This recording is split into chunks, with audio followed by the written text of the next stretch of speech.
and video games is just like my emotional kryptonite. But like when I go see a Disney movie in theaters, that is like where I just get all my cries out. So yeah, I don't know what it is, but I'm much more able to cry in animated shows. I've done that during JoJo's. I've done that in Shield Hero. I did that for P5 Royal.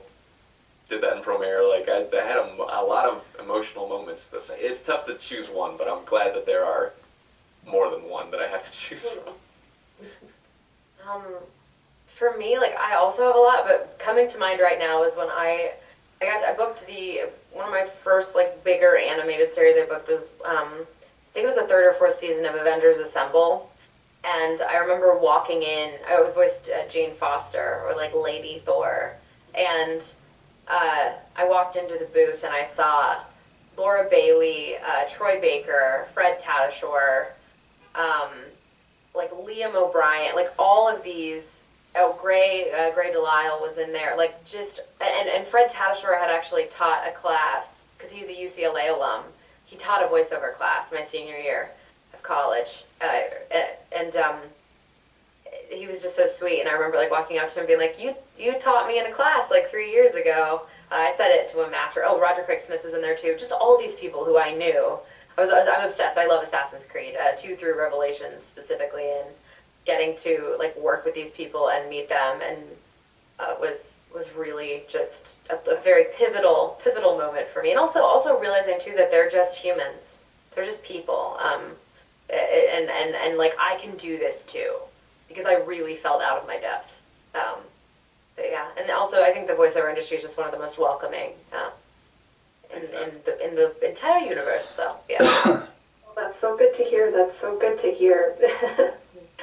So I guess then kind of ties in a little bit, but Rowdy Fella 6 asks, what's a career you guys would want if you weren't VAs, if you weren't part of the most welcoming industry in the universe?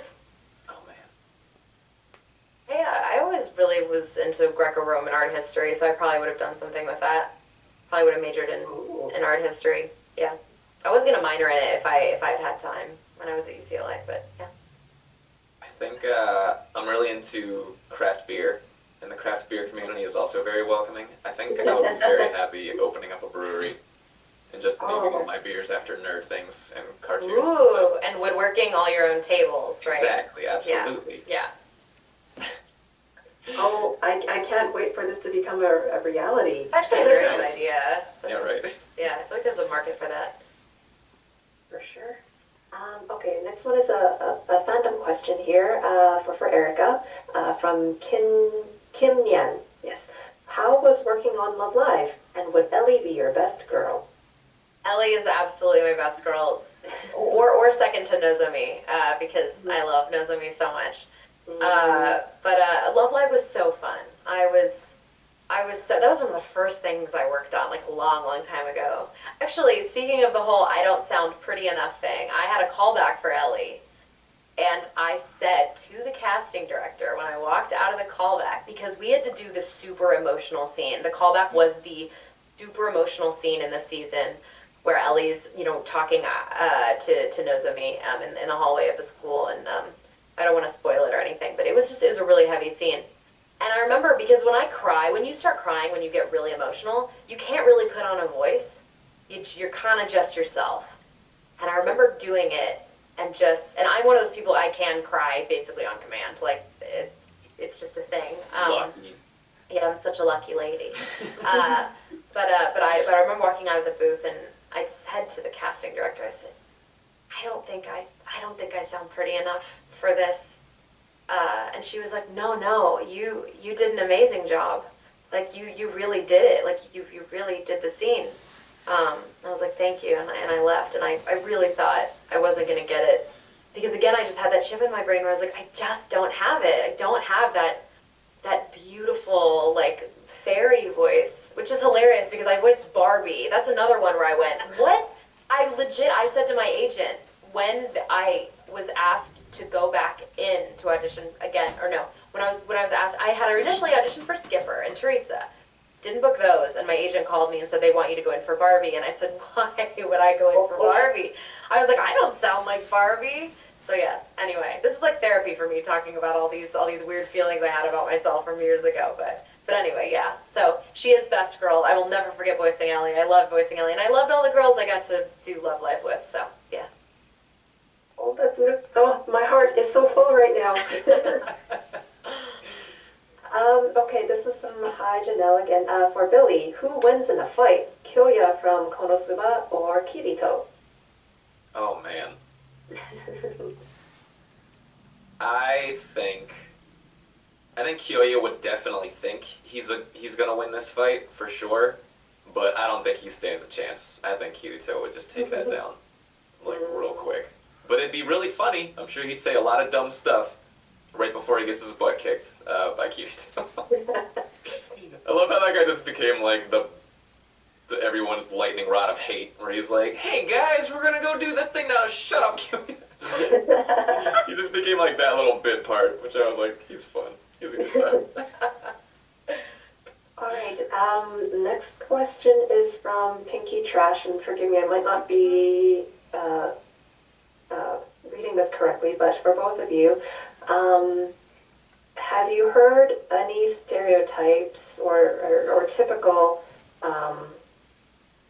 stereotypes about where you grew up, like people from the New England area talk fast, and have you fit into any of them? Kind of odd, but I guess when it comes to like archetypes for characters here, are there any specific archetypes that that you try to emulate when you're in a role? Wait, from where we grew up, or did I hear from where we grew up, or I think they're talking of just about stereotypes, not necessarily where you grew up, but like just as an example. Like, so if somebody grew up from South England or something, and you expect them to talk a certain way, when doing roles, have you ever kind of taken these sort of stereotypical accents into play, or how would you work accents into your roles, if at all? I would say I try not to stereotype. I mean, actually, funnily enough, I did grow up in the South, and so my parents did not have Southern accents because they were not originally from North Carolina. But I actually got sort of the opposite side of the coin, where I think it's funny that people stereotype the Southern people wholly as, well, if you have a Southern accent, you sound like a hick, you're dumb, et cetera, when I know, cardiovascular surgeons with very thick Southern accents. So I actually think I use that to my advantage, because to me, Southern does not automatically mean dumb or uneducated. I think it's really weird. I think we are moving out of that stereotype, but I have seen it, time and time again, and I feel like I can say that, having spent 18 years, living in the South. But yeah, when I do voice Southern characters, and I do book them from time to time, I don't approach it from okay, my IQ has now gone down by 50 points because I'm doing a Southern accent. You should be able to do an accent and retain, or like if I'm British, I'm smarter. No, we have these weird preconceptions, which I'd love to do some research, get some literature on that, on why specifically that is. But yeah, so point being, I try not to. I try to just to start with the person, and then you can put the accent on top, and nothing should really change. And then you can go from there, That is so good. Thank you so much for that. Yeah, I remember I booked a commercial where they wanted a Boston accent, and I just like did a light one, and then they came back. The guy gave me the job, and then he was like, "Hey, we just played this for the client, and they were offended by it. So can you just do you doing the thing?" And I was like, "Yeah, for sure." And they're like, "Yeah," they said that was great. So yeah, accents are weird. But yeah, it's another thing that's weird about accents is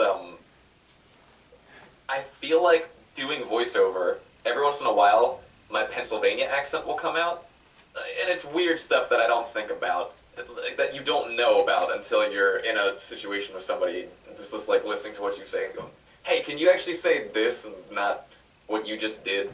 Like, I say "sure" instead of "sure." Like, when I see I say "sure." Are you sure? Okay.